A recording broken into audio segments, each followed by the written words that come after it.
Welcome back, my friends, to the terrible gameplay that never ends in the 10th episode of Rip Returns Super Mario Bros., a series where I go back to the classic game that I couldn't beat as a kid and try to finally gain just a teeny bit of glory from it. It's not a lawless procedure, though. Let's check out the rules for the undertaking. There are 3 basic rules for a Rip Returns video, at least for this series. The first is to know my limits. Like I said, it's been a long time, and any skills that I ever had have long decayed. So I need to accept that I'm not coming from a skilled place, and not try to play beyond it. That plays into Rule 2, earn your warps. You'll see that I only warp to level 3 here, and I don't go any further, because I just don't have the skill base to allow myself to warp further than that. That's one of the limits that I have, so I need to keep playing and go through the whole motions and not warp beyond my abilities. And that is part of Rule 3 as well. If you see how these work together, let it happen. I'm gonna die. Dying is part of the game. If you watched the last video, dying is a terrible, terrible frequent part of the game. But it's still valuable. Some people will just reset or take what they call strategic deaths to start over with fresh lives, but I don't want to burn lives that way. I want to take whatever little bit of experience I can gain from playing them honestly and add it to my skill total. I mean, I'm the kind of guy who enjoyed grinding up to 99 in the old Final Fantasy games, so obviously I'm going to take every little bit of experience as valuable, no matter how small it is. And that's it for the rules, so let's go ahead and kick it together with Episode 10, The Breakthrough. Summon up the title card and our good friend Little Rip the Death Counter. Of course, just because I'm not fast-forwarding doesn't mean that I don't have to fast-forward to you. I don't think anybody at this point really needs to watch 1-1. So we'll catch up when things get interesting.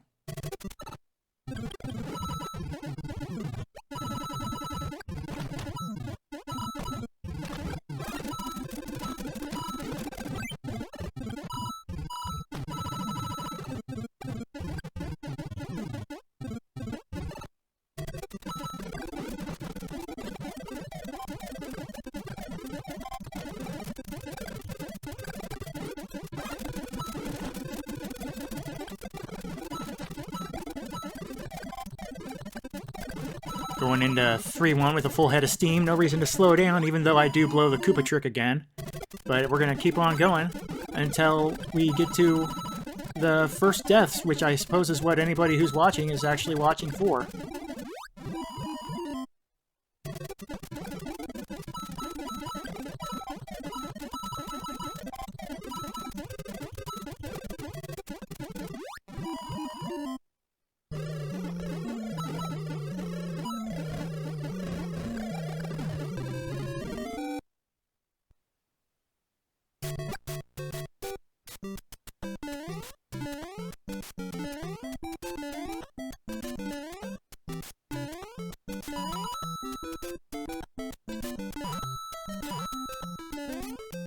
I know I've said it 1,000 times, but the key to 4-1 is just hoofing it. And that is exactly why I should have been hoofing it instead of screwing around with coins.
Something that really struck me on this trip through 4-2 is how, technically, the beginning of the level is very interesting, but man, it's kind of ugly, isn't it? I mean, it's just a bunch of blocks. There's nothing interesting going on. I mean, if you look at 1-2 as the best comparison, it's at least visually more interesting because there's things happening. This one, there's just blobs of stuff, and it doesn't get interesting until you get to the secret block there and to the pits and all of that. One thing I want to point out, I am aware by this point that there are not only the warps to 6, 7, and 8, but also the warp to World 5 that I'm passing right here. And I'm taking the coins, but I'm not taking the warp. But in retrospect, I wonder if maybe I could have or should have started doing that. It ends up not being such a big deal. I mean, I already lost 1 life in this world, so I wouldn't feel super great about it. But it is a time saver that I could have taken advantage of. Just a thought.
And we'll summon up our favorite axe friend to celebrate the conquest of World 4. Remember, Gimli pops up because in my previous gameplay times, and frankly when I'm being bad at the game today, I kind of played like a dwarf. I'm pig-headed, stubborn, obstinate, and all of that, and it hinders my success.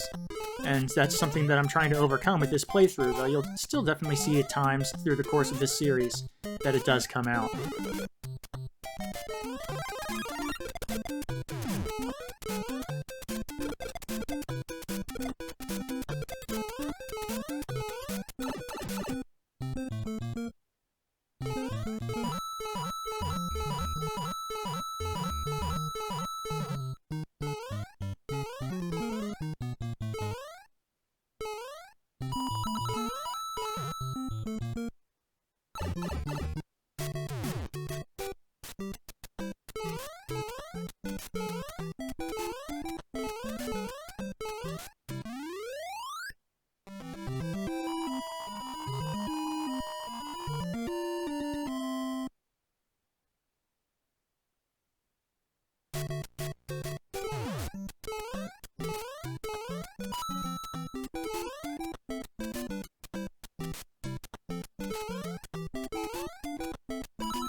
Bring on Bill and Friends for 5-3. And, of course, you know, I have in the past had some difficulties with level 3s in these worlds. Especially in the previous video. I would definitely recommend watching that if you're into my suffering, which, I mean, I assume most people would be. I don't see why you wouldn't be. Even I might enjoy watching me suffer sometimes.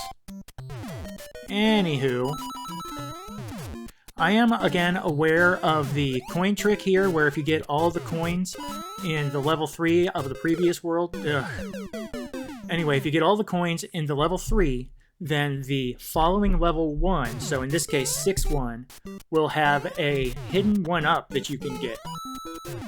But that only unlocks if you either get all of the coins or skip. For example, if I had warped to World 6-1 from 4... then I still could have gotten that 1-up, which is another reason that I mentioned that I could have been taking some of those warps once I proved that I conquer the world. But as you'll see, I've died 3 times in quick succession, and I'm not gonna lie, Little Rip's about to get another workout here, so I don't think I can justify warping to World 6 at this point. But if I had, or if I had warped to World 5 from World 4, I could have gotten an extra 1-up out of it. Assuming I remembered where it is, and if you'll remember, I'm not great at that either.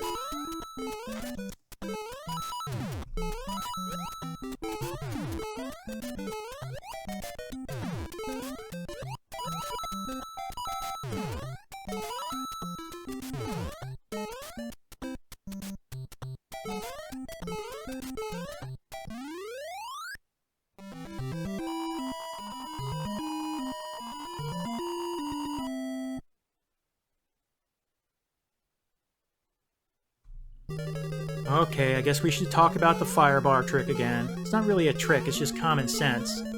And here I'm doing it well. I'm executing the multi-part plan. See, flawlessly executed. Flawless execution there.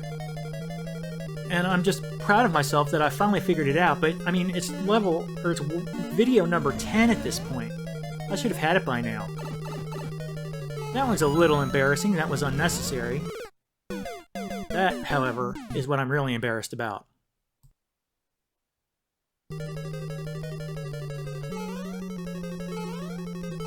And honestly, I just cannot tell you how proud I am of myself for finally figuring out this very simple trick.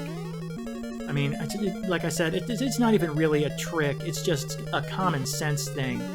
But I am so proud that I managed to finally figure out how to get the power-up, because, I mean, a power-up, if you can get it to Bowser's Bridge, it completely trivializes a Bowser encounter.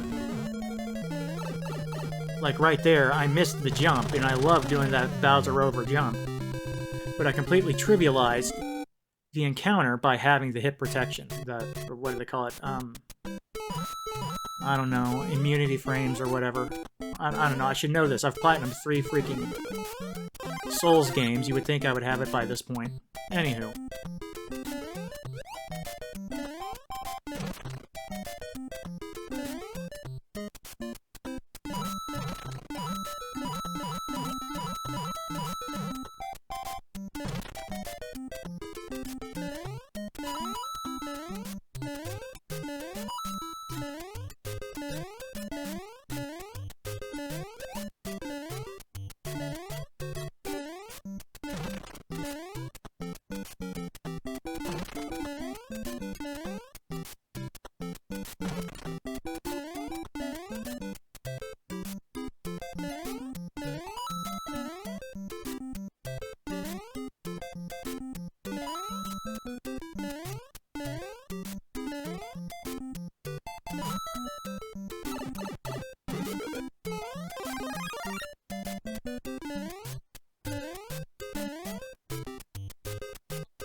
I mentioned before in another video that I really do kind of like 6-2, how it seems so much larger than the levels that came before it, and is just really interesting in its construction with the whole pipe maze section, and honestly that just makes that particular death all the more frustrating.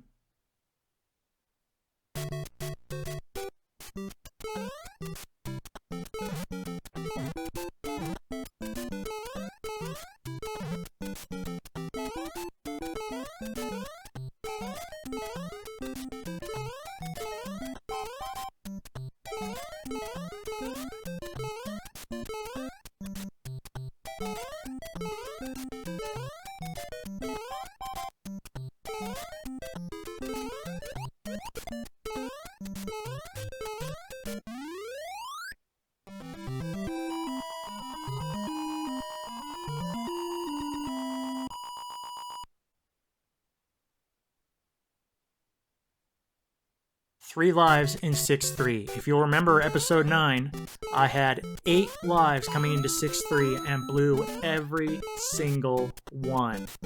So I could not be more nervous at this point in this video. And this is the area where I lost those lives.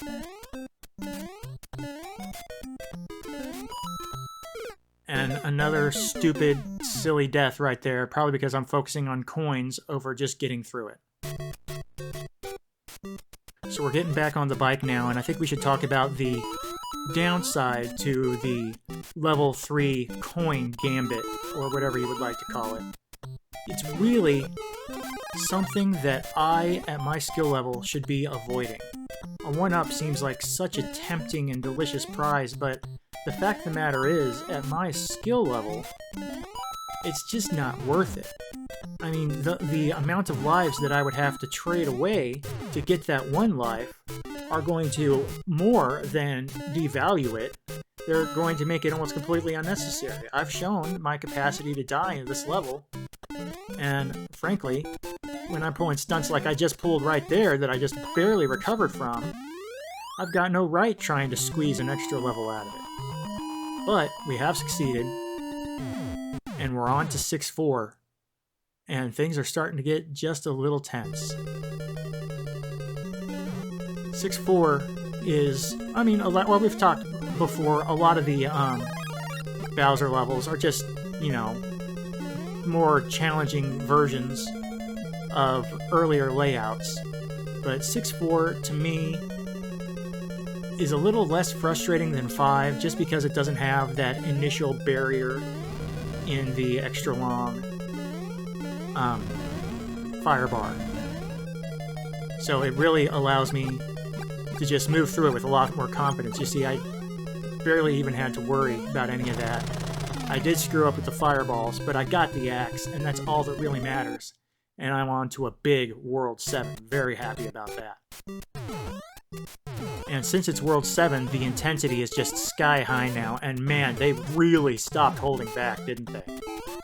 The bullet bills on the bottom, like the 2-level shooter with a bullet bill on the bottom, that is really something you wouldn't expect to see from Nintendo these days. I mean, I don't want to be too much of a grump about how much easier Nintendo games have gotten. That was completely my own fault, by the way. But anyway, I don't want to be a grump about how much easier Nintendo games have gotten since the NES era. But man, they really... I mean, World 6 was not the easiest world, but compared to this, it's a cakewalk. They really just stopped trying to hold back. Honestly, one of the more difficult parts about this level is the way that it is trying to keep you from doing the things that it's previously trained you to do. In this level, for the most part, it's a bad idea to jump on shells.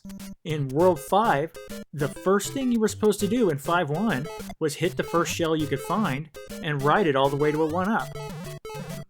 So that's a real big change in philosophy in a pretty short amount of time.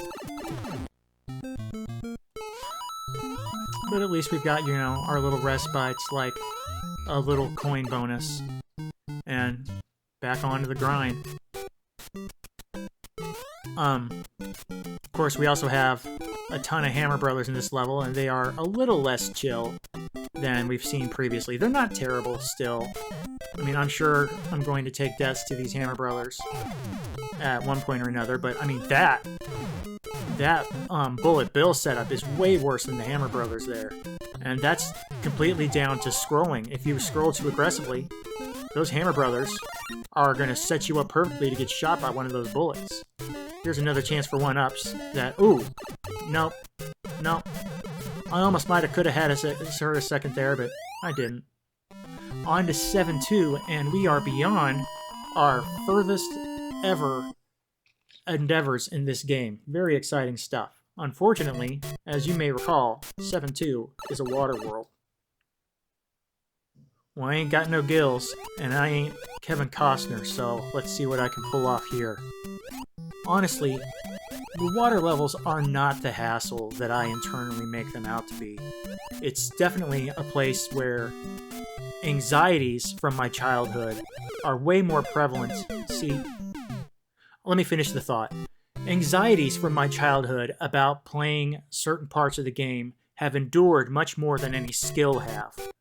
I know objectively how to get past that, but I didn't because my anxiety overtook my skills that I've already acquired through playing this game. That was just needless stupidity.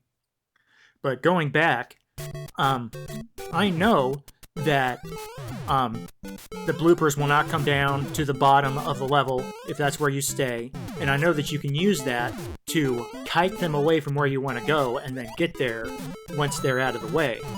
But the childhood anxiety overrides that logical thought in a way that skill from childhood cannot. And as another testament to the difference between anxieties and skills, I should not have survived that flurry of hammers. And I used to have terrible anxiety about Hammer Brothers too. But I saw them much less frequently than water levels because Hammer Brothers are deeper into the game, and I couldn't get that far on my own as a kid. So I think I'm able to be more logical about approaching them because I didn't have to deal with them as much. I mean, we're still going to have our troubles. I'm looking at the timeline of the video here on my screen, and I can see that I'm about to have some troubles. A big surprise there. But the fact of the matter is that I can approach them a little more clinically. Like right here, I knew what to do, and I just caught my toe a little bit on that hammer, which is kind of BS, but that's not my deal right now. I'm not going to worry about that. Just going to go on with my business and do something needlessly stupid. I can't defend that. But we'll take another shot. I am going to liberally use the world restart because it's a regular part of the game, and there's no way I'm beating the game on this run, so why not just gather up all the experience I can? Really, this is all just learning opportunities at this point. And you'll see that I've already gotten a little bit better at navigating this opening bit with its deluge of bullets. And I'm going to continue to make mistakes. I'm not going to deny that. Right there, I shouldn't have done that. Ooh, 150 deaths. Let's take, take a little minute. Clap if you need to. That's the big 150, so that's fun, I guess. We're probably going to hit 200 before this is all over, I reckon. I mean, not today, I hope.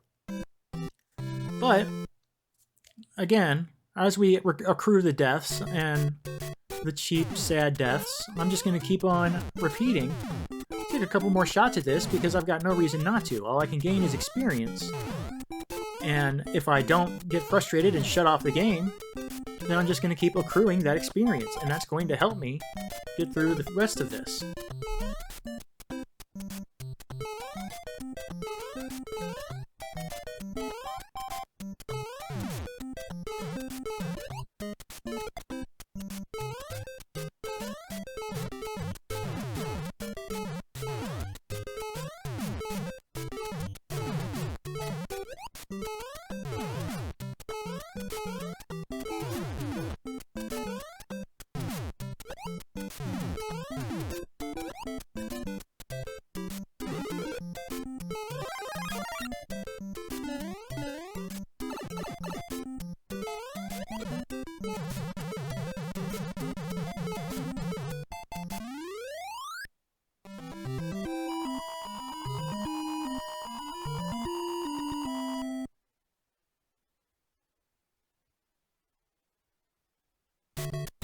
The big thing to remember for 7-2 is to manipulate the bloopers. Take advantage of them not being able to come down to the bottom of the screen, and take advantage of how long it takes them to get from left to right so that you can put them in places where they're out of your way. I should not, absolutely should not, have swum up right there. I should have gone back as far as I could, let them come over to me, and then run past and, outpace them. I just shouldn't be swimming this much here, and the coins are just distracting me. Again, that's just needless stupidity. And that's why I have to get the experience. That's why I have to repeat. It is such a blessing that they don't make you redo the pipe entrance cutscene every time you go through this part of this level. Anyway, look at how I manipulate them here. Yep, I've put them in a place, I've got them locked on me, I'm taking them over, getting them out of town, and then swimming away real quick. Here, I'm not in love with the way I pull this maneuver because Cheep Cheeps could come up, I guess. I don't honestly know how the Cheep Cheeps work, like whether they come at predetermined levels or whether they are randomized in any way. But I really think I did well there. And here is another spot where I can manipulate him somewhat. Not as much because I don't have as much room to run. I think I'm better here. I don't know that I should have come down here. Yeah, this was not an ideal situation. I probably shouldn't have done that, but those Cheep Cheeps up top really didn't make it as bad of a choice, I would say, as it may have looked.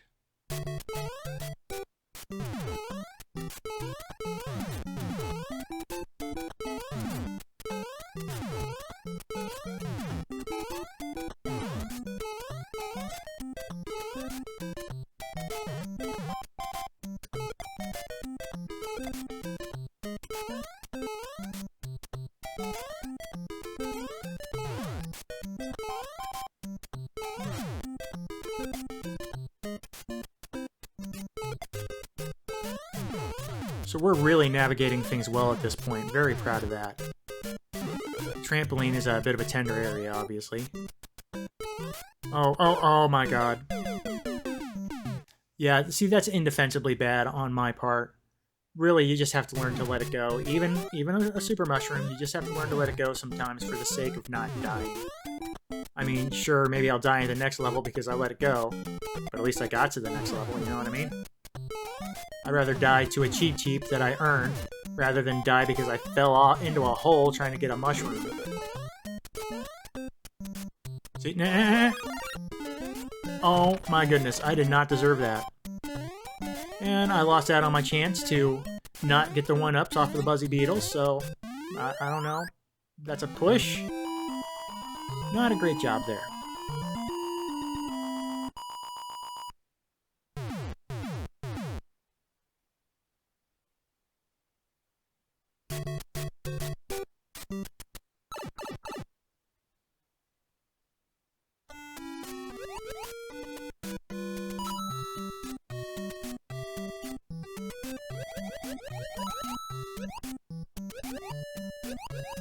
not manipulating them as well as I would like to, but doing an okay job here. Treading high. I think I'm a little overconfident because I've got the super mushroom. That was needlessly stupid. Definitely a situation... Well, that was also needlessly stupid. I think this is a situation where I got frustrated because I was needlessly stupid, because I was needlessly cocky, because I had the mushroom. There really is. It's interesting to think about now, you know, power-ups used to seem so unequivocally good when I was a kid, and now I realize that they're really a double-edged sword because they can make you so cocky and overconfident. But look at this. We're gonna beat this level. We're gonna beat 7-2. This is some impressive stuff, folks. I mean, for my level.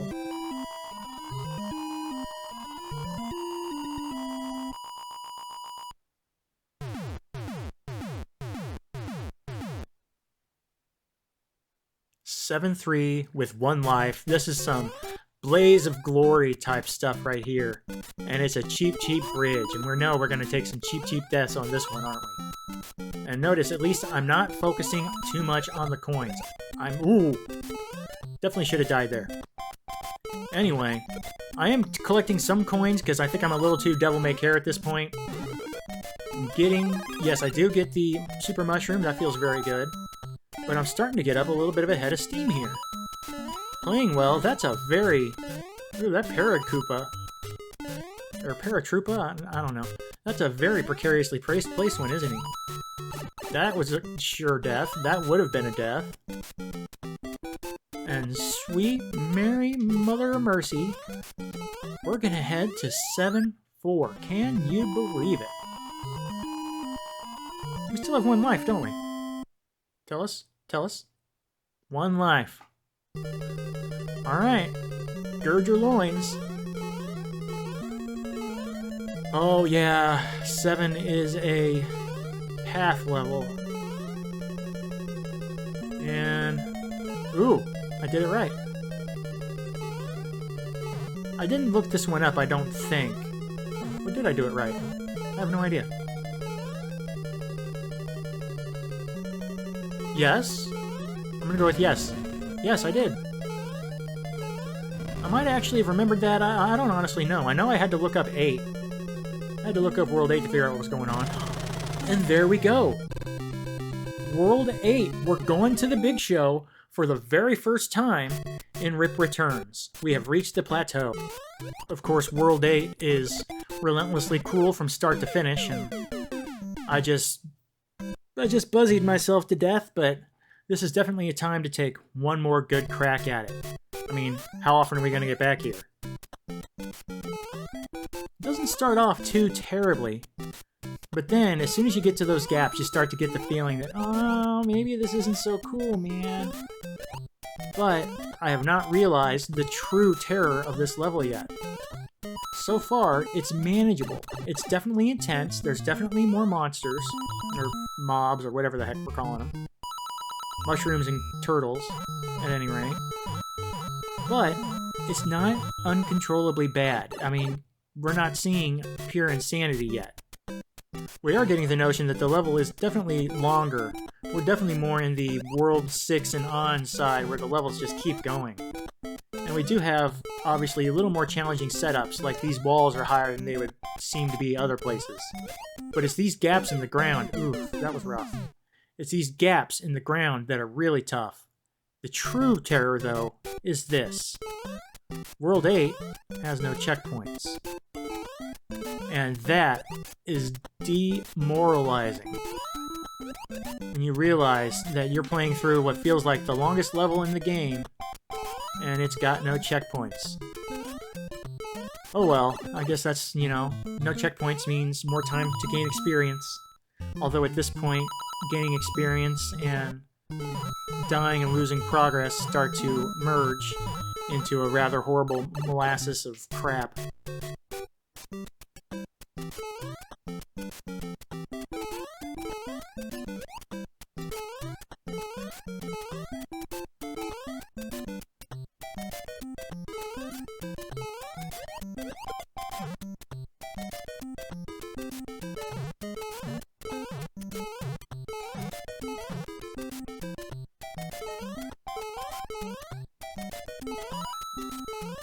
Good jumping there, I like that.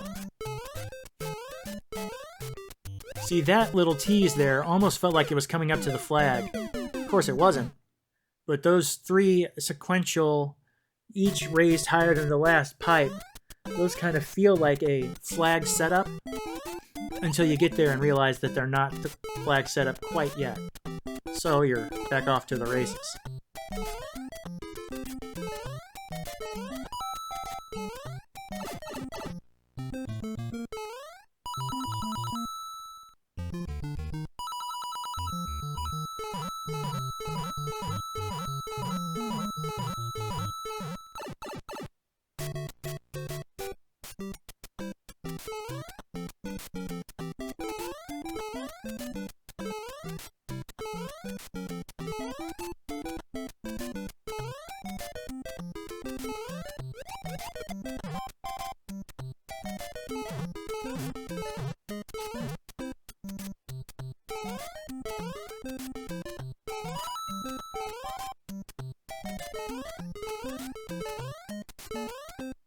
Back at the raised pipes, avoiding those Goombas. Doing well. Ooh, this, again, those stairs look like they're the setup. And they're not. They're baiting you into thinking that. And there's the infamous jump. The 1 block, big leap YOLO Frodo Swaggins jump. I can't resist it. Gotta take one more crack. Feels a little early to say that I'm picking up a head of steam in this, doesn't it? But still. Oh, never mind. You can jump right before you get to that last gap and be in a nice space there. These are some things that I'm at the point where I can look at the game objectively enough to understand that. I see I jumped there, and that goes very well for me.